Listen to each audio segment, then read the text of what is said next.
Now we're going to look at the IR spectrum and just looking at how it's different, how it's different from NMR. Now we're looking at specific functional groups. So IR spectrums allow us to be able to identify what specific functional groups are within the molecule. And something that I want you to understand is, let's say if we had, for example, this sort of aldehyde, and understanding that each bond absorbs at a different frequency, okay? So I'm going to just look specifically at the carbonyl group. And let's say that that bond absorbs at a specific frequency of 2 hertz, okay?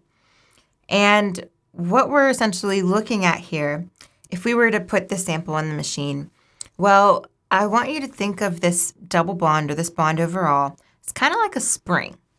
And it'll look, let's say, something like this.